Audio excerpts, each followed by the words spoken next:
Intimidaciones, y el dato es real, el 70% de los maestros, de los profesores, ha sufrido depresión o ansiedad incluso en relación con el tema de sus alumnos. Está Esther Gris con nosotros, psicóloga, y José María del Río, abogado, para comentar este asunto. ¿Cómo valoráis esos datos? Un 70% de 100 profesores, 70 creo que son muchos. Sí, además es que la mayoría de los datos radican en un estrés, y el estrés viene enfocado a un miedo que tiene normalmente el profesorado por las amenazas que no solamente él pueda sufrir, porque muchas veces se siente o se ve que hay una relación directa en una agresión física para que esa persona pueda desarrollar algún tipo de patología como el estrés o la ansiedad, ¿no? Pero también en solamente el mero hecho de que esas personas, esos alumnos estén peleando, estén discutiendo, sean testigos de esas agresiones, hace que ese miedo se meta en el cuerpo del profesor, porque se entiende que lo mismo que ocurre delante de él y ese respeto ya se ha perdido, pues también obviamente pueden agredir en el momento en el que uno crea que dice una palabra que está fuera de lugar en relación a lo que piensan los alumnos, ¿no? Y no solo, Esther, no solo en el tema del aula, o sea, dentro del aula. Estamos hablando de que la universalización de la comunicación permite o posibilita a los alumnos a seguir manteniendo actitudes agresivas, actitudes amenazantes frente a los profesores en determinadas vías de comunicación, véase Internet, véase Facebook, véase redes sociales. Es decir, que el profesor ya no está sometido al estrés provocado por el propio ejercicio profesional de su tarea escolar o educativa, sino también de alguna manera en manos o sometido al estrés que puede llevar, incluso puede ser más peligroso o más grave, derivado de la mundialización de los servicios de información, ¿no? Que es un tema que yo creo que es importante. Si tuviésemos que buscar culpables, ¿hay?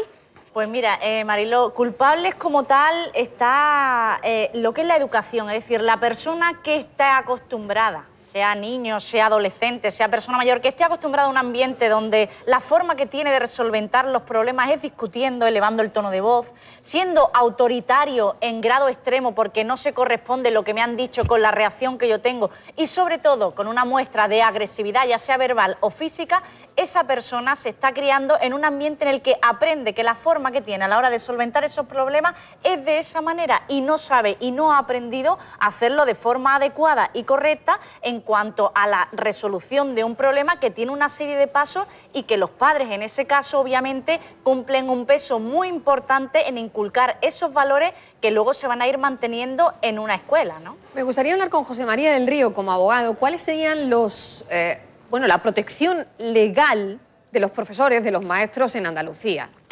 En Andalucía o en España se ha hablado, Mariló, y tú lo recordarás, de que en realidad hubo un colectivo de profesionales de la educación que quiso que fueran considerados autoridad en el ejercicio de sus labores educativas, para que de alguna manera eso tuviera unas consecuencias penales a efectos de agravar la pena de atentado, como se habla en el Código Penal, ¿no? No se consiguió, y yo entiendo que, quieras o no, ha existido cierta disconformidad del colectivo educativo o educacional o escolar con respecto a esa medida, pero yo entiendo que no es problema, porque verdaderamente los profesores en el ejercicio de sus funciones están perfectamente protegidos por el delito que te he comentado de atentado. La única diferencia es que si eres agente de la autoridad o autoridad, la pena que te pueden imponer van a ser de 2 a 4 años, y si eres funcionario que has sido objeto de un atentado grave a tu integridad física o psíquica como profesor, la pena que te corresponda puede ser de 1 a 3 años. Es decir, hay una pequeña reducción de pena, pero verdaderamente existe, tanto por delito de amenazas como coacciones, como por el delito de atentado, suficiente protección de este colectivo. Bueno, pues y otro dato significativo: nunca se dio de baja, que tampoco es la norma. Cuando un profesor es agredido, normalmente automáticamente cae en una depresión, hay una baja consecutiva al problema. No ha sido lo habitual el caso de La verdad Juana es Crespo. que, hombre, se ve la entereza que tiene Juana a la hora bien de explicar, relatar los hechos y comentarlo en primera persona, porque realmente ella lo ha sufrido, ¿no? Y es cierto que no todo el mundo tiene esa capacidad, porque verdaderamente exponerte a ese tipo de situaciones todos los días y que al final, por desgracia, te pase, tiene que ser una situación bastante complicada de llevar. Lo que decía Juana, yo voy en esa línea, es decir, hay que intentar establecer un compromiso con la familia, es decir, la expulsión es una medida más dentro de lo que el sistema educativo puede hacer en relación a estos chicos. Yo sí... normalizar la violencia en las aulas, que parece que antes de oírlo tanto, claro, lo normalizamos. Sí, lo importante es establecer los valores desde el ambiente familiar para que eso vaya transfiriéndose en la persona y, lógicamente, como yo soy en un sitio, me voy a poder comportar en otro. Si mi conducta negativa en este caso, al igual que la positiva, no tiene una consecuencia, obviamente voy a ver que no pasa nada. Y las conductas desafiantes que muchas veces ocurren van en esa línea, es decir, desafío y voy pasando un peldaño, otro tras otro, veo que lo hace otro, pues yo ya solamente me queda para ser el número uno, porque muchas veces soy el líder por la ausencia de valores que tengo haciendo ese tipo de malas conductas. Lógicamente, y otra cosa que es importante, una cosa que es importante y que yo entiendo también, que no echemos también aquí la culpa solo al alumno, es decir, oiga, mire usted, que antes cuando yo iba a mi padre a decirle, papá, me ha regañado la profesora o el profesor tal y cual, decía, hijo, algo habrás hecho.